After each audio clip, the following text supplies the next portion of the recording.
Okay, good afternoon, good evening. Hello, everybody.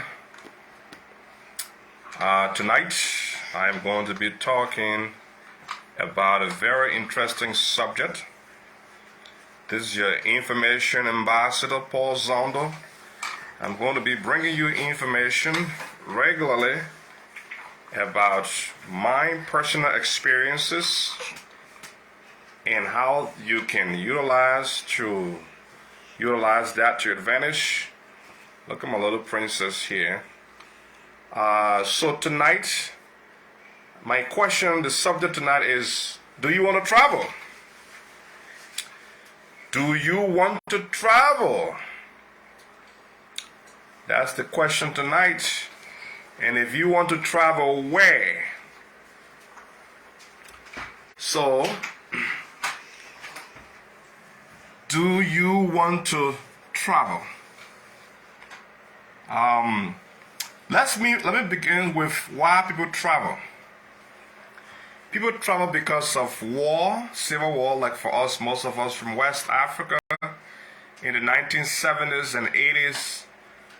West Africa was stormed by war in the 1990s, Liberia, Sierra Leone, then it was Ivory Coast, then of course in Central African Republic we have problems there, the Congos, we have a problem in Sudan, Somalia, so even in Europe, the Kosovo War, so people travel because of certain things, mainly primarily because of pressure. One of my mentors who helped me form my organization, he said that there are two reasons why people migrate. There is a push and there is an attraction. So if you see a man running, it means something is pushing him. If you see him going somewhere, it means something is attracting him there. So that's why people move. That's why people migrate. So that's one of the reasons people migrate. One is civil war. The second reason people migrate is economic reasons. So you got better jobs to a place, you got better housing condition, better standard of living, people move, people migrate, people travel. That's why people travel. The third reason people travel is for attraction. They travel for pleasure. Okay, people go see the Yellowstone National Park. People go see the safari in Africa. People go and see the Eiffel Tower in Paris. People travel for pleasure, for attraction. Okay, so that's one of the third reasons people travel. And I have a bonus for why people travel. The bonus for why people travel is economic reasons. Okay, excuse me, not economic, educational reasons. Okay, so we dealt with civil war, conflict. We have economic reasons. We have adventure or attraction, and the fourth one is educational purposes. One of the best ways to learn about a culture is to go and visit that culture. There were so many misconceptions I had about America until I came to this country. And then you look and say, I see what I read in the newspaper and versus what I see now.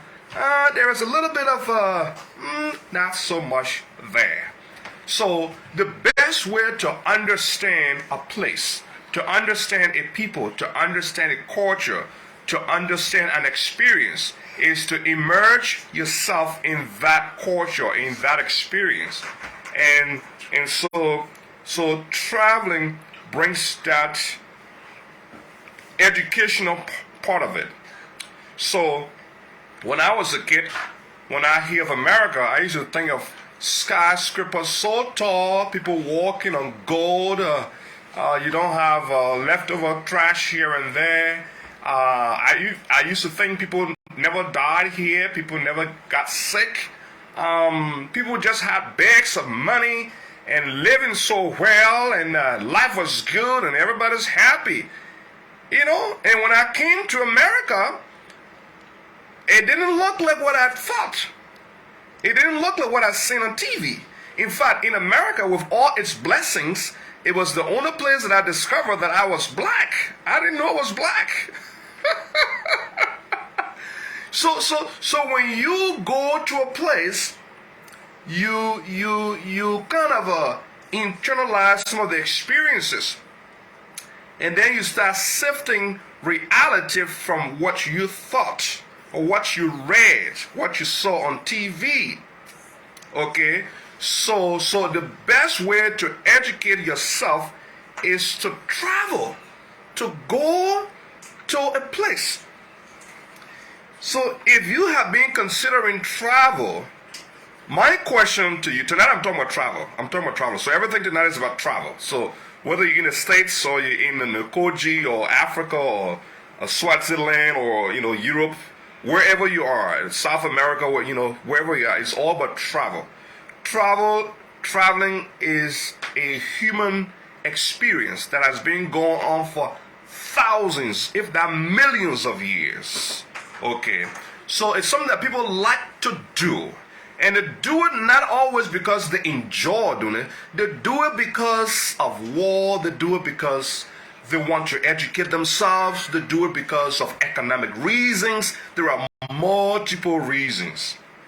Okay, that's why immigration is so complex and complicated.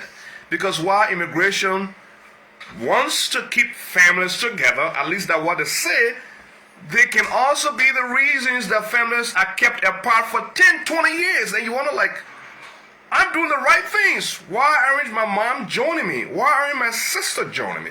Or why aren't my kids joining me?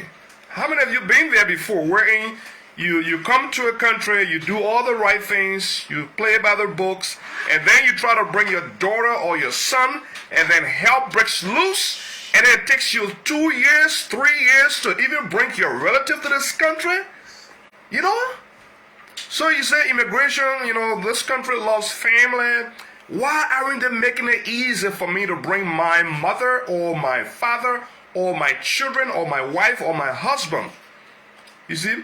And the reason immigration can be complex is simply because people have different reasons, different motives, and immigration is always assuming the immigrant intent. That's the legal lingua for that. The immigrant intent. They always think everybody's coming to just stay because it's economically better here. But we know that other people are doing very well in very poor countries. So it's not everyone desperately wanting to come here. So if you are considering traveling, where would you want to travel? Where would you want to travel if you are considering traveling? Well, you will be surprised because I'll be talking about the joy of traveling to West Africa, the potential for learning new skills, tasting different food, having a completely different culture experience, and learning a new language. And those of you that are in business, the potential to invest, yes, the potential to invest. There are a lot of lucrative opportunities in Liberia, in Sierra Leone, in Ghana, in Nigeria. Lucrative opportunities in that region of the world. And if you are considering to travel, that is a place you want to go and check out and see what kind of things you may like to check out. There's a lot of things there. Let's take, for instance, the customer service sector, the security sector. Customer service, security, there's a mega industry right now in that part of the world. And the housing market is so hot right now, and it's very, very good potential for travel. Now, let's reverse the travel experience. If you say, well, I don't want to go to West Africa, traveling experience could be, California. Have you been to California? Is that something you consider doing? Tonight we're just talking about travel and the joy of it and how it changes your idea or your mindset about people, places. There are some strange things in different cultures, and then sometimes it looks strange. It is strange, and after you do it or you experience it, I see why the people do this. So traveling is the only way to experience that. Okay, traveling is the only way to experience that. And one of the things I noticed about our immigration system here is that the immigration system here believes that everybody from a poor country is coming to stay, so they make it extra hard, make it complicated, especially for those who are doing it the right way. I've seen people work 2-3 jobs to bring their wives here, and it takes them 2 years to bring their wives to this country. Sometimes longer. Why? Why? If you don't have a criminal record, if you pay your taxes, if you're a green card holder or a citizen, why should it take you 3 years to bring your wife here? Why? I don't get it. I don't get it why. You're doing everything right, and Uncle Sam believes keeping the family together. Uncle Sam's actually likes family. Now, if you had a born your little last born, by the time your wife comes, maybe your energy is gone for Bonnie, or her energy is gone for Bonnie. You know what I mean? So it's surprisingly too long of waiting for people to join us. And the reason this is too long because Uncle Sam always think that when you're traveling to stay. Not everybody says. Some people are only coming to see the place. Not everybody come and stay. Some people, this is not for them. It's just not for them.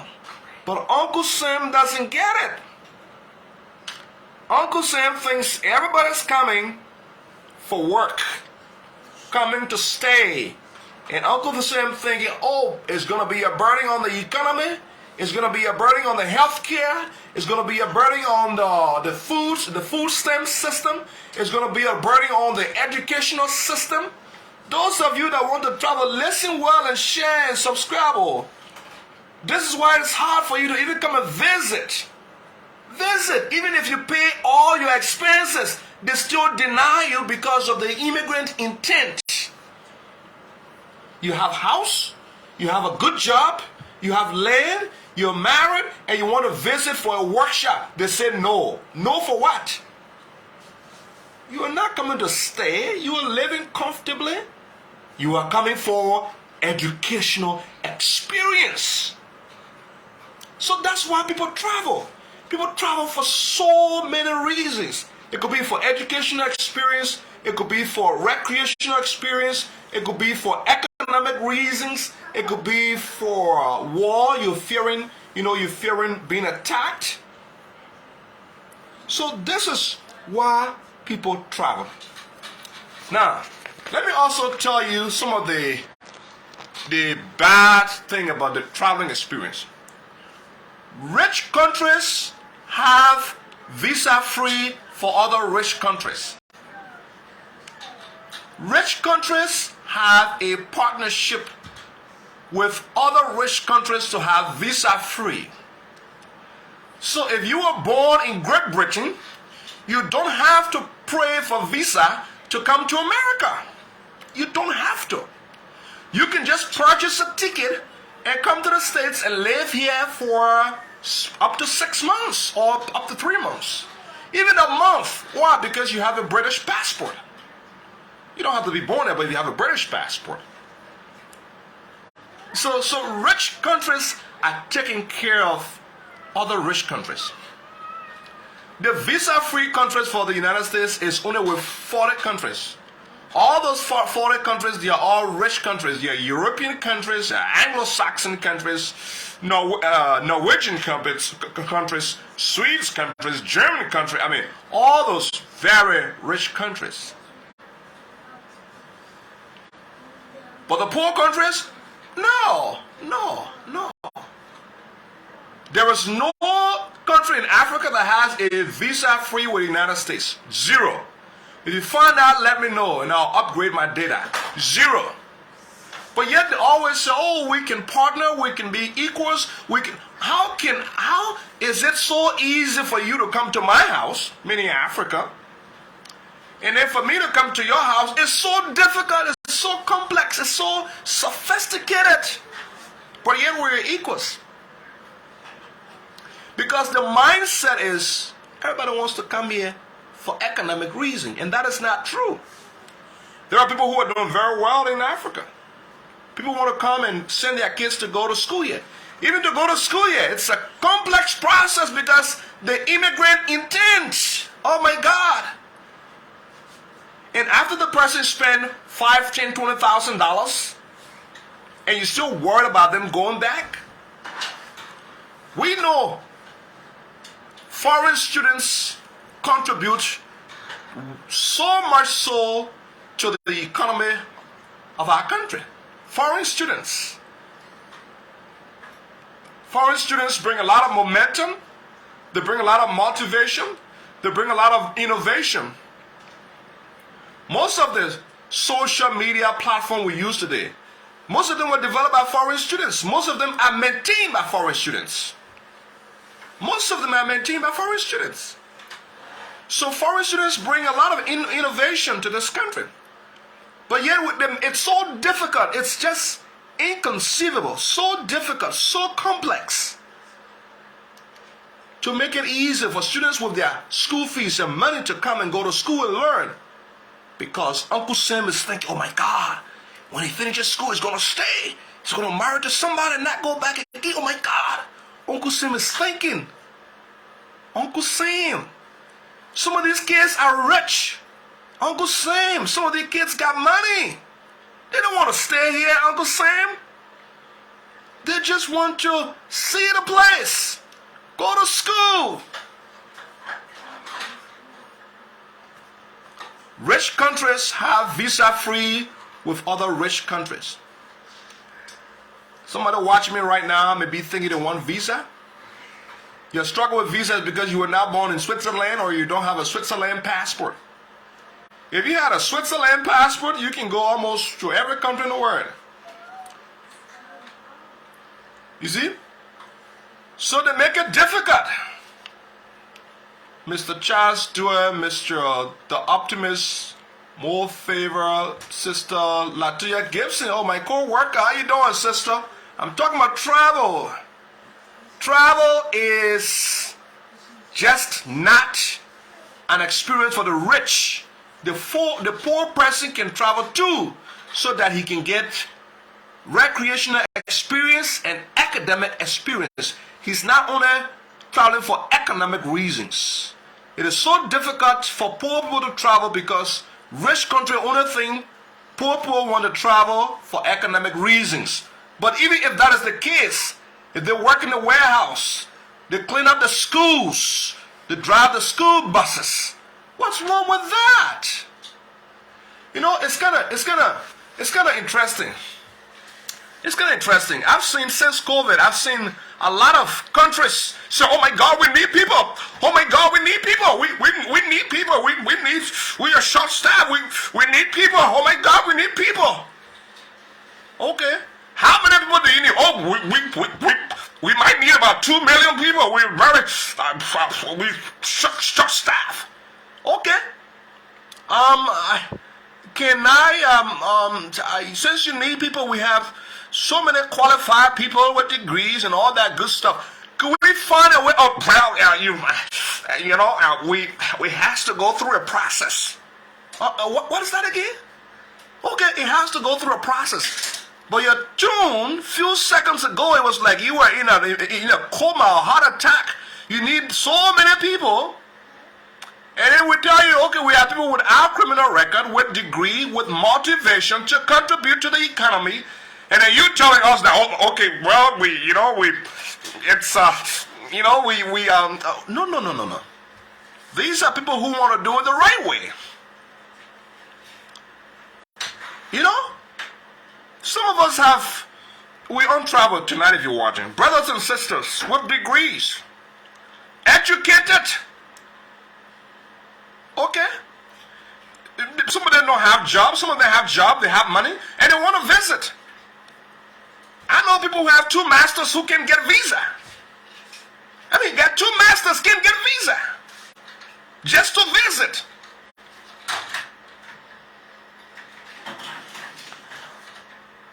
Travel is a human right. Everyone should have the right to travel, to see places, to increase and enrich their human experience, learn different cultures, different language, sample different food, and all that good stuff. Shouldn't be rocket science. Shouldn't be something you try to do until you hit 60 and you still try to do it. No. But for the rich countries, it's so easy for them. Rich countries taking care of other rich countries. I don't know if poor countries are doing that. Most developed countries only visa free for other developed countries. UK, visa free to US. Canada, if you are a citizen of Canada, you don't need visa to US. Name your other rich countries again. Switzerland, you don't need visa for all that stuff. You don't need to stand in line. You don't need to be interrogated. You don't need to be interrogated as if you committed a crime to want to travel to see your mother or your children after years. Some people serve in the military. Some people, children serve in the military. And after serving, they invite their mom to come. Some people graduate from school. They invite their parents. They make it like rocket science. They make it difficult. But if that parent was in a developed country, oh, it'd be very easy. It's a walk in the park. In fact, you can actually apply for an online visa. They call it the ETA.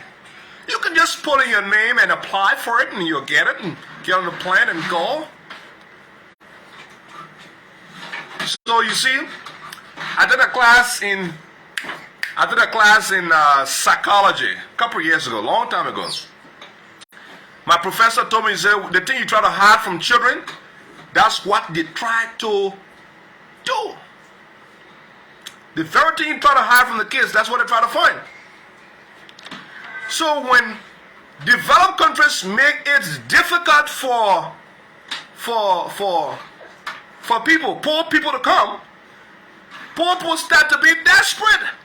And some of them get very disappointed because they get so desperate, they leave their better jobs, leave their homes, and come here, and they thought, oh my God, I was doing so good, and I sold my house, I sold my land, I left my good old job. I know so many people who did all they could do, came here, and some of them lost their marriages, they lost control of their children, they lost their status and seniority in their company.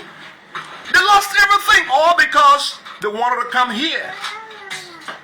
Because it was so hard to get, so there must be some magic tree to produce money, some magical tree to get healed at once, and they come and they're like, what in the world did I sign up for? Now they cannot go back because their house has been sold, their position has been given to someone else, they've lost their money, they lost everything, so they are forced to be here and work. Who wants to work? Driving taxi, working in warehouses.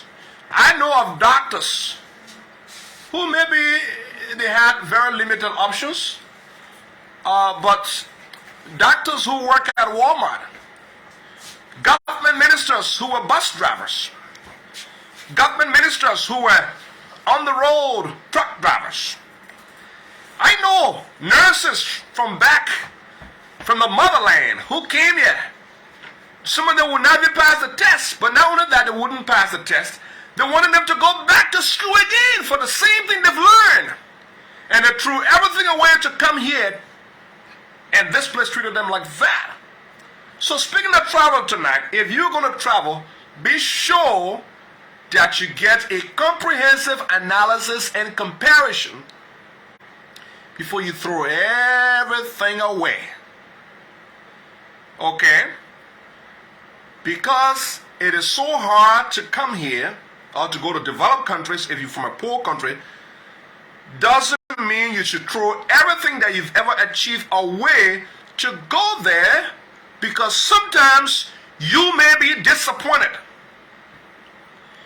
You may be disappointed. I've helped a lot of people over the years, listen to a lot of their immigration cases, and some of them, they have a lot of barriers, like language barrier. They threw everything away, came here to start a new life, thought money grew on the tree, and they see that their English wasn't good enough. And they were not in a position to go back to English school. They had to pay bills here, they had to pay bills back home. Some of them were lawyers, doctors, and they wanted them to go back to school. They didn't have the money. Time was not on their side. I mean, these guys are in the 40s and 50s. And they start to regret all of what they went through just to come to a place where they have to start all over again. Or they were not fit for the demands of the environment. I was speaking to an older lady yesterday. It's an older lady, I think my aunt actually. Yeah, I think it was my aunt. She said, son, I said, yes, mama. She said, you know, this place is only for the young bucks. I'm like, what do you mean? She said, when you're young, you come here, it's good for you. But when you're much older, the cold is gonna eat your bones. And it's kind of tough to be fast. All these young bucks here wants you to move fast. And son, I don't know if I can do that. If I move so fast, my legs fumble onto my feet. And she was just talking and chit-chatting, and she was just telling me, just to delve into the mindset, into the reality here. Travel.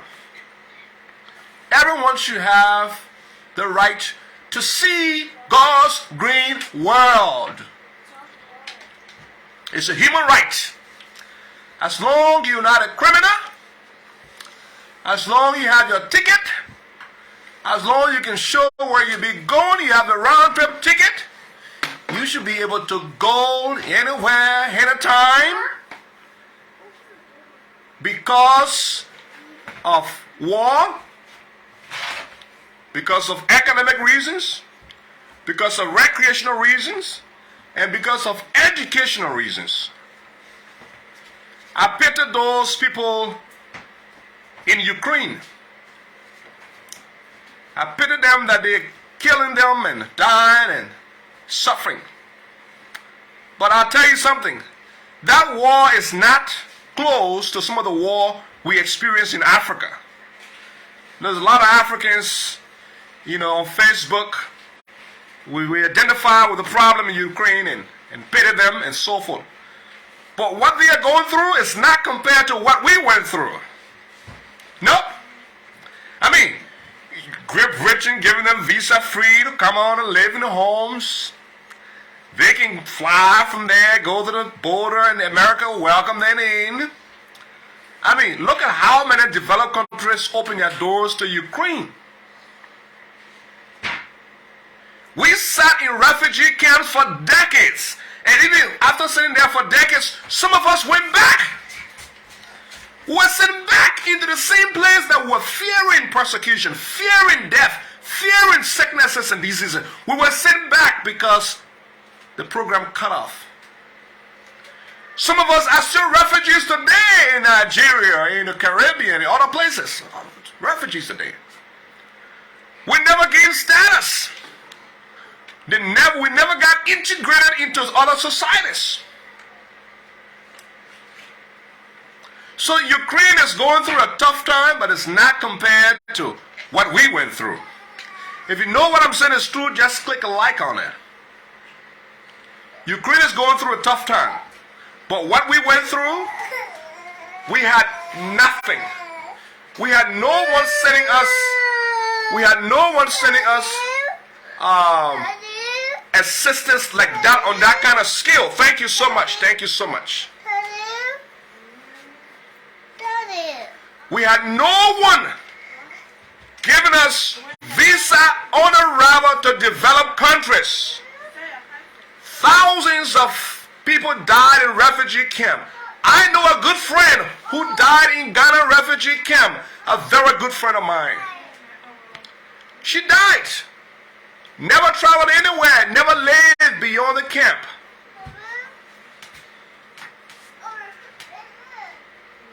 So we didn't have the privilege of just getting a flight, going to the Poland border, going to, what else is there? Going to other countries around there and welcome. These are all developed countries. These are European countries. Even though Ukraine is not part of the European Union, but you know, it's just easy. Just get there and get on. And they've gotten food supply, military supply. America has spent billions and billions and billions and billions and billions of dollars for them.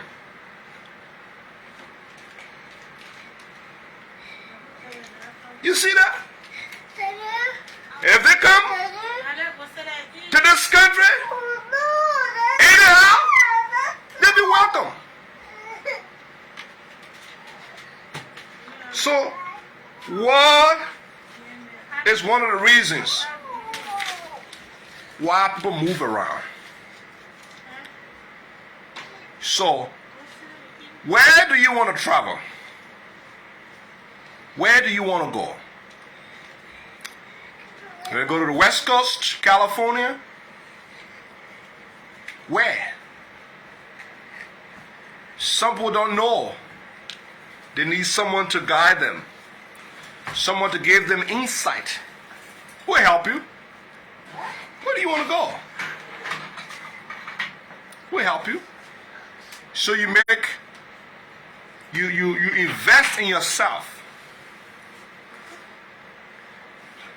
Invest in yourself. I have to do another show on that. Invest in yourself. When you invest in yourself, guess what? Uncle Sam will run behind you. If you invest in yourself, Uncle Sam will run behind you. Uncle Sam will not deny your application. They've denied so many of us application because they think we are desperate. We are desperate. How can you deny the application of a nurse here, taking care of people, helping people? She wants her mom to come and you deny her application. Even if she wants her mom to visit, why? How dare you deny her application? Her daughter is a nurse. Her daughter is legal. Her daughter is paying taxes. Her daughter has no criminal record. Or you want this nurse to have to leave her job to take care of the kids, or quit her job and take care of the kids when her mom can help her, and you deny her mom visa? Or you make her to wait for 3 years before her mom can come here? 3 years for her mom to visit her? Are you kidding? 3 years for what? Is it different part of the earth or different part of the xenosphere or some kind of a stratosphere or mesosphere that it takes some 8 billion miles to get there? Is that it? People make this thing so complicated, so confusing. The Honorable Alfonso Jacobs, Mother Patricia Kalua. I'm talking about travel, and I'm talking about where do we want to travel, where do we want to go, and the opportunities in West Africa to invest. And finally, why is it so difficult for them to give our people simple visitor visa? Why? Why is it difficult? We have all the paperwork, everything together, but yet they will deny them. They take their $160 and deny them. Make it as if coming is some kind of a rocket science or something, you know, you have to so special. When you come, you are entitled to nothing. You don't get a check for coming. You don't get free housing for coming. If people have relatives here, working relatives, no criminal record, paying taxes, it shouldn't take them 3 years to bring their mom or their pa here. It shouldn't take them 3 years to bring their daughter or their son here. It shouldn't take them 3 years to bring their wife here. It shouldn't take them 3 years. If it's taking too much long time. And we can't even get hold of immigration. They got that robot call when you call them and say, oh, what you want to do when you press the button. You're not talking to a human being. You're talking to a robot. The intent is to make it difficult, to frustrate you, so you cannot apply. But don't give up. Keep persevering. Because if you do the right thing and you are eligible, your intended relative is entitled to an application and an interview. Do you know that an interview is almost more than half a year for interview? People get to interview for June 2023. You finish paying your money, you're paying taxes. Why should it take them 9 months to do an interview after the person has been approved? Why?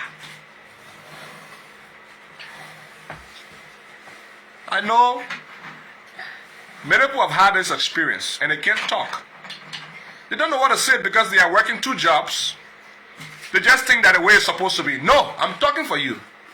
I'm venting for you. There is no reason why your husband should take 3 years for him to come if he doesn't have a criminal record in Liberia and you don't have one here. There's no reason why. No reason why. They're not from a developed country, they're from poor places, and maybe they're not prioritized. I was telling somebody one time, they thought, oh no, the same thing for Great Britain too. No! Great Britain don't have to wait in line and be interrogated to get visa. So you bring your spouse from Great Britain, why would it take 3 years? Except the person got some terroristic connections. It shouldn't take 3 years. Or some funny behavior. No. 3 months, 6 months, 9 months, maybe. After all, you can come here without visa anyway, so there's no waiting line, there's no long line, no. So, traveling is difficult for poor countries. The assumption is poor people want money, so they go to these developed countries to work. Developed countries think we come to absorb their juice system, which is wrong because people work, we do work. I know a lot of nurses. I know a lot of people who serve in the military. I know a lot of doctors who were immigrants, refugees, international students. Like I said, most of the social media app is run and maintained by international students. So we people are contributing. When they go to our countries, it's not much. In fact, we welcome them, we hail them, we joyfully welcome them. Come on down, we make it very easy. Some of them visa on arrival.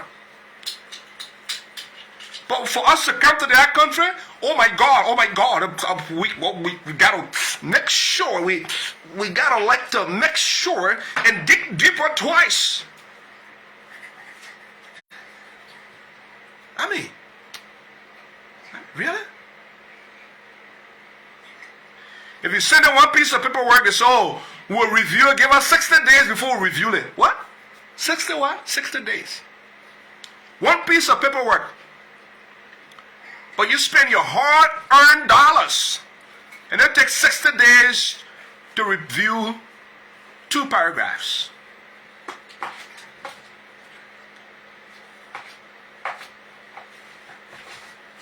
And I know many of us go to lawyers, and the lawyers are good. They got the masters, and they are juris doctor, and they understand the law. They do. But they don't understand what it means to be separated from their children. Some of them don't understand what it means to be an international student. Some of them don't understand what it means to send for their mother or their father, or to send for their wife or their husbands. They don't understand it. They cannot relate to it. They've never experienced that before. So everything they tell you, double check it. Double check it. Don't swallow it. Double check it. Because they've never lived there before. They never connect with the pain of separation, the love of your children, the cost, the money you spend on telephone, the money you have to send back home, and all that stuff.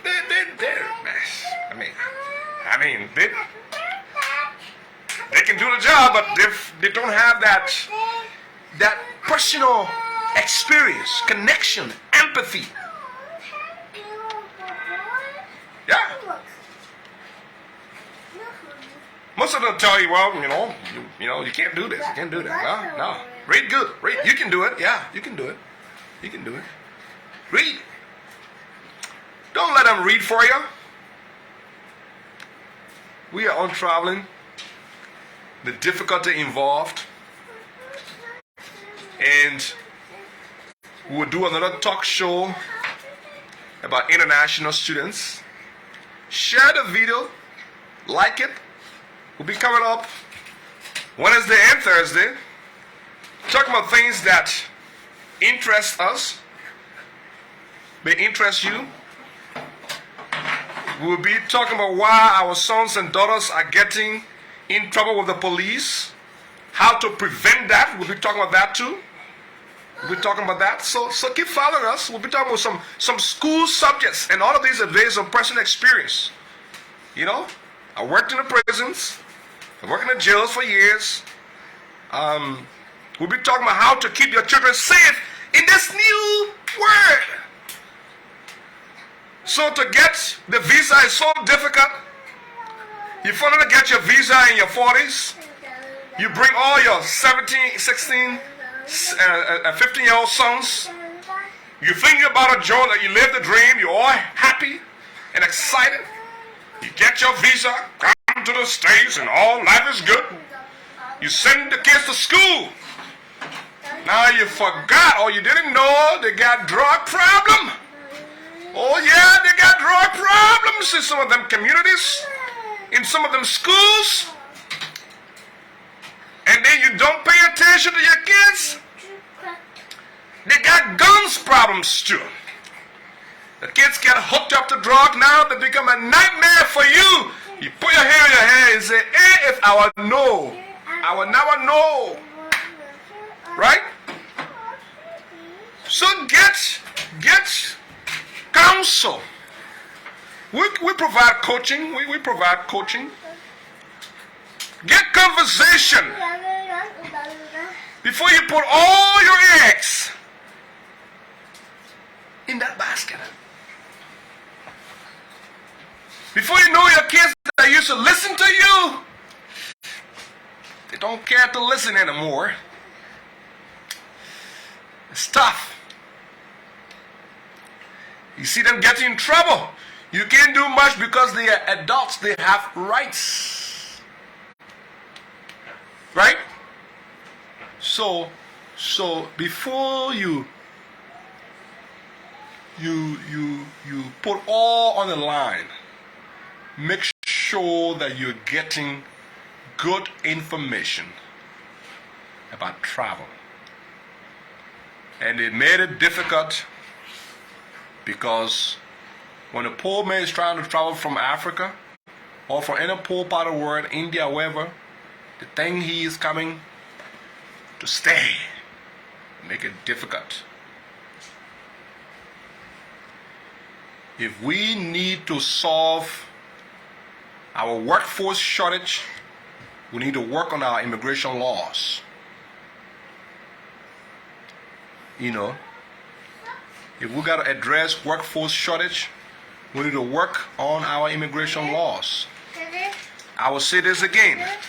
There is no reason why anybody's paying taxes in this country, anybody working hard, and I know a lot of them, trying to bring their wife here, trying to bring their husband here. No reason why they should wait for 3, 4 years.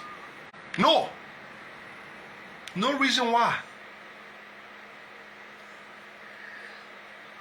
No reason why. No reason why. There was a workforce shortage. Workforce shortage. Oh my God, there's nobody working at a Subway. Oh, really? Oh my God, McDonald's nobody to work. Oh my God. Oh my God, the store closed early because there's nobody to work. Oh, okay. Many people died due to COVID. That's one thing. Some people decided not to get back in the workforce. That's another thing. Some people moved to different places. You know, some people moved from the city to the hinterland, to the interior, to the suburbs. So a lot of factors here working. A lot of factors here working. A lot of factors. Some people even move out of the country. So if you say work for, oh my God, we shut work for, oh my God, McDonald's, we don't have staff, oh my God, we're going to pay you $20, oh my God. You think because you have money so you can just treat people in a way you want to treat them because you have money, yeah, because you have money. Because you have money.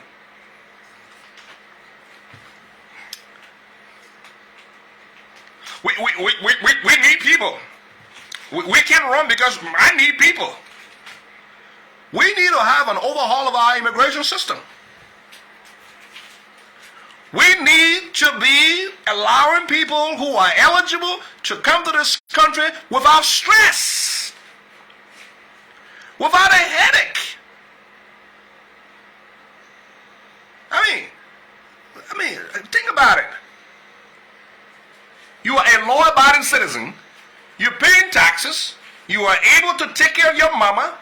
You have a place for your mama to stay. You have a house or an apartment with an extra bedroom. Your income is enough to take care of you and mama. Why should it be a rocket science? Why should it take 3 years? Why? Why? And then now they make it even difficult. Everything is online. So if my mama was sending for her son, it's kind of difficult because she cannot go online. Oh, now she got to go to a lawyer. Oh, the lawyer's going to charge her $4,000. What a minute?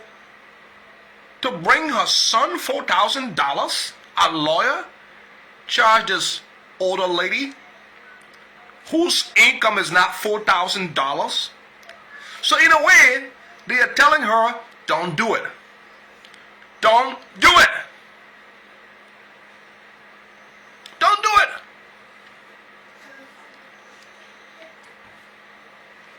Everything is online.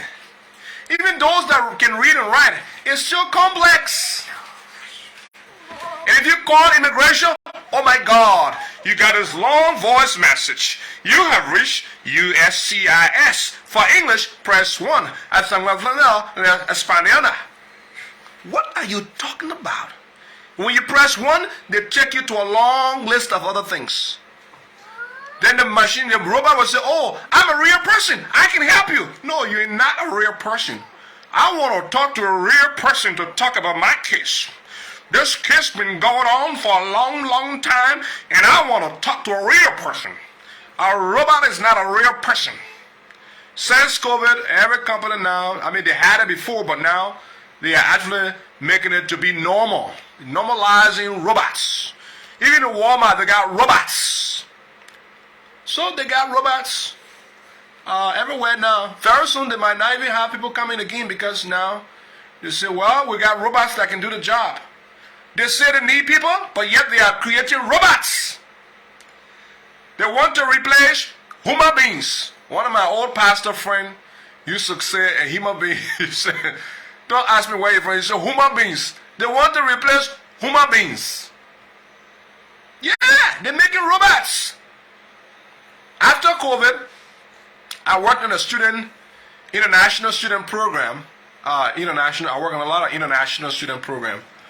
And so I went to this college and I said, look, I got, ABC, whatever.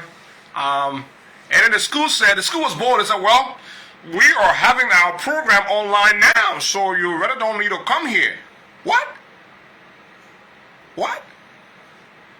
I want to come on campus and internalize the learning experience and live in the educational context of this country, and I have my money to pay for it, and you are telling me that you have your programs online. No wonder why you have a lot of workforce shortage. A lot of workforce shortage. And it's going to continue because you are inadvertently stopping people from coming. Let me tell you something. All those great countries in the world, they are all nations of immigrants. All the great countries in the world, they have benefited from travel. Either they're traveling or people traveling to them. All of them. Name me one country that is developed, that is okay, that is not a nation of immigrants. It is just, for poor countries, immigration is just slow. Just slow. So if you need a conversation, need to know, inbox me, call me. I'm very passionate about this, as you can tell. There are a lot of people who are still refugees, even though refugees programs are over, and they say go back to your country. There are a lot of people who are refugees. There are a lot of people who have lived here illegally. They've never got in trouble. They've done everything right, and their goal is not to mistreat or abuse anything. Their goal is just to either fear persecution. They can't go back to their home country. Some of them have gotten degrees. I know people who've gotten degrees. But it's still difficult to even get your status adjusted. Like, really? Really? There was a gentleman who came here years ago. He worked hard and did all he could do, and when he felt that there was no way to get adjusted, he told the government to send him back. And then the government got his attention and said, no, we're not going to send you back. Hey, here is the status quo. I mean, he was very, very bold. Like, I've done everything right. I've asked to be adjusted. And, I'm here. And so you know what? So be it. I'm going back. And he said, no, stay. The line was a little long, but now, you can jump ahead of the line. Stay. We want you here. Travel. It's a human right. Human right. It's a human right to travel. It shouldn't be difficult. As long as you have the means. As long as you're not doing something fishy, something illegal. You should. You should. It should be difficult. It's just difficult for poor countries. It's difficult for poor countries.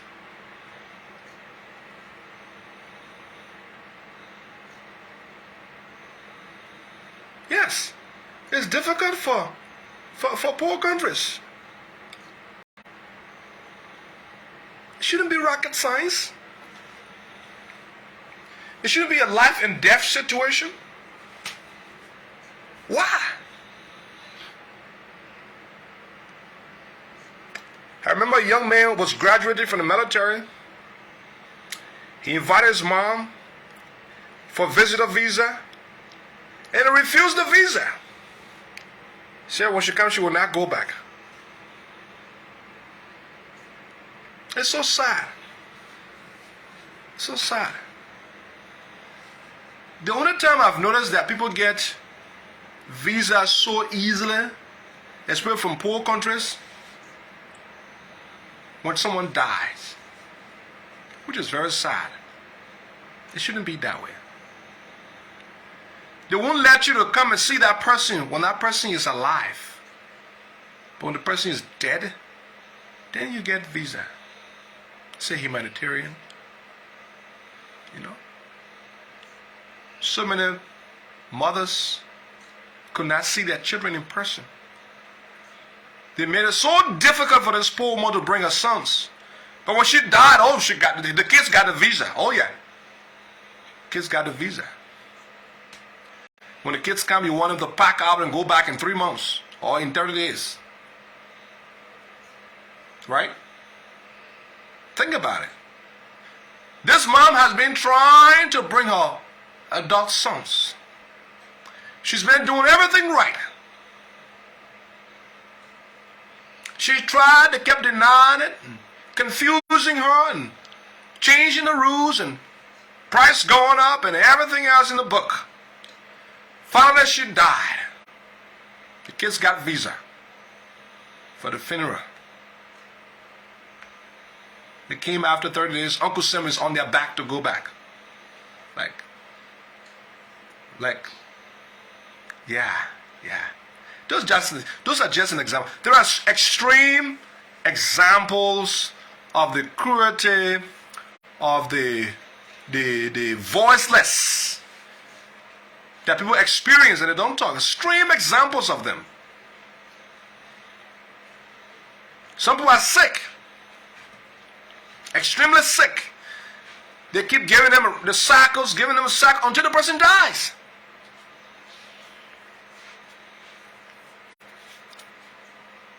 Some people have stroke. Send for their wife to help them. They make it so complicated, so difficult until the person dies. You have stroke. Application is already in the system. It's been 18 months. What's going on? Oh, we will review this in 30 days. Oh, give us additional 60 days. Oh, you know what? Give us some more documents. We don't believe that this relationship is legitimate. Wow.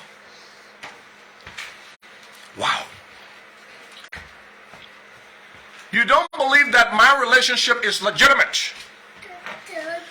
So you ask for more documents.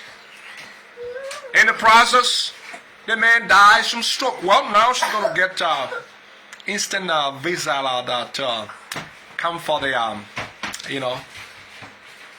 Really? All these years the man been fighting, been struggling. All these years the woman been fighting, been struggling. And you just say now that, yeah, they can come.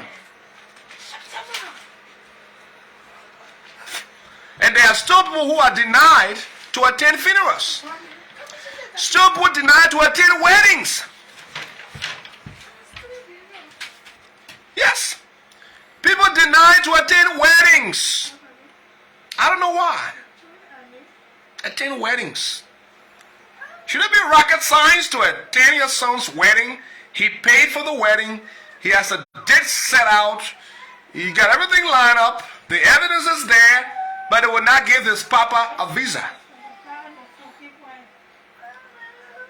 They will not give the old man and the old lady a visa. Because when they get to the airport, they might just take off and start running to California. They might just get 2-3 jobs in their 60s and start working. Really? Oh my God.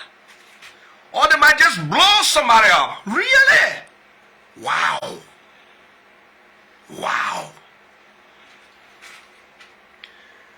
People can't attend those things. They can't attend funerals. They can't attend wedding. They can't attend graduation. If you get a visa, then you're lucky. Then God already with you. Those are routine human experiences. But then again, the government said they got discretion. They said they got discretion. They can look at you, Google, and say you're not going. And they can look at you and say you go. So just lock a ticket, right? Lock a ticket. It shouldn't be that way. If you have everything in check, you should go. The problem with discretion is that somebody can feel like not giving it to you. Yeah. Either because the cologne you use, the way you dress, your tone of voice, the way you walk. You know what? I'm not going to give it to them. They may look like you rude. When you go to my country, you'll be rude. I don't want no rude men to my country. Really? They ain't got no rude people here too. Oh my goodness. I'm just having fun, as you can tell. I'm just having fun. But I'm saying something that really is resonating with a lot of people. A lot of people have been hurt. A lot of people are tired. It's not that people don't want to send for relatives, don't want to travel. No, but if you go through the this experience once or twice, you'll be like, no, I gotta work and I don't have time to spend 2 hours on the phone with immigration. No, I gotta sleep and go to work. I gotta sleep and go to work. I ain't got time for that. They need a change. There's a workforce shortage. We need staff. Oh my God, we need people. We need people. Well, go make them. Apparently they're making them out of robots. They're making robots to do most of the warehouse jobs. Robots to do some healthcare jobs. So you want to come, this is the best time to come, brother, sister. Come now, because in the next 10, 20 years, developed countries will not be needing a lot of people because robots will be doing a job. Robots. So don't give up. Keep applying. If you need consultation, but keep applying. And keep applying. Because in the next 5, 10, 20 years, robots will replace a lot of people. And if you say you want to travel, you want to travel for schools? Oh no, we have the school online. So you don't need to go. Really? No, I want to go to California Community College and sit down there and hang out with my friends. I don't want to do it online. Oh, no. We have the program all online now. We have Module 1. You can do it from the comfort of your home in Kasua, or you can do it in the comfort of your home in Kaduna, or you can do it in the comfort of your home in Lobwatuo. No, sir. I want to be at the Iowa Community College campus. Sit down there and take pictures with my buddies and talk about geology. No. We've put everything online now. You don't need to come here no more. We just need your money, and then we can mail you your certificate when you get done. Oh my God, yeah, they're working on that. Because they know international students, some come, some go back, some stay, and they're working to reducing that. How will we address the workforce shortage?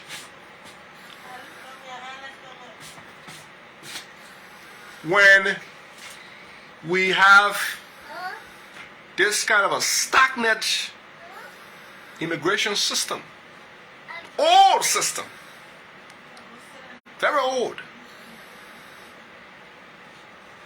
Whether you get visa or you don't get visa, they take your 160. And they know you will not get it, and they'll bring it. 160 times 100 people, that's just one day. You name it, you count that money. Right? That's $1,000 and change. $10,000 and change. That's just one day. No, they're not going to get it. You're going for a serious interrogation.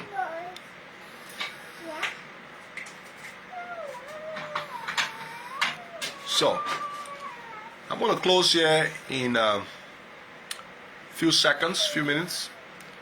If you have any suggestion, any topic, the next topic we'll be talking about, we'll be talking about how to guide your children in this new culture. A lot of our children are getting in trouble. They're going to jail. I work in the system for many years.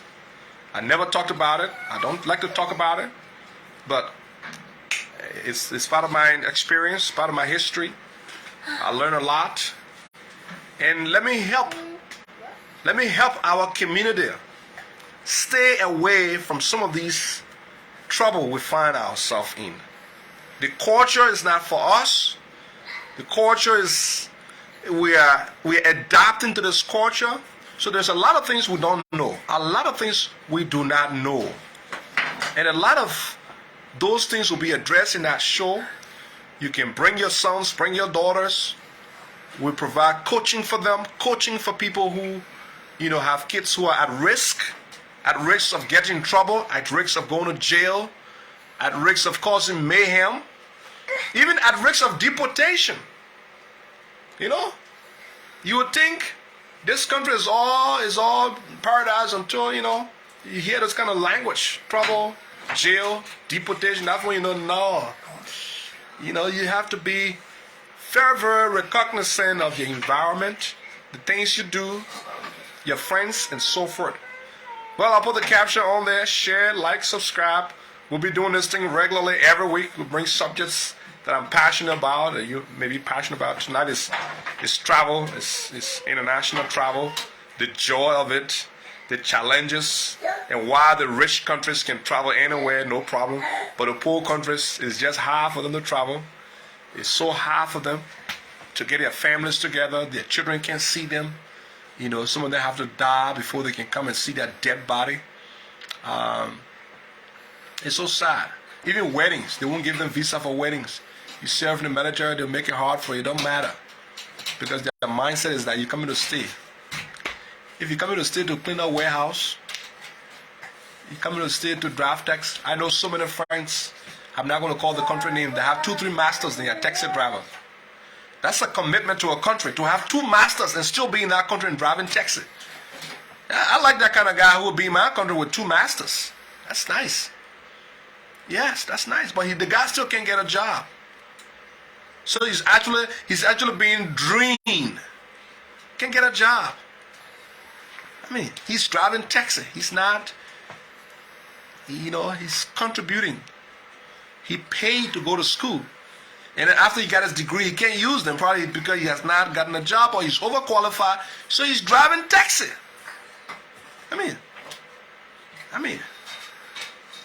But still, we don't let these people come in. We make it difficult, hard, impossible. But yet we want to solve the workforce problem. All right. I'm your information ambassador. Pause on.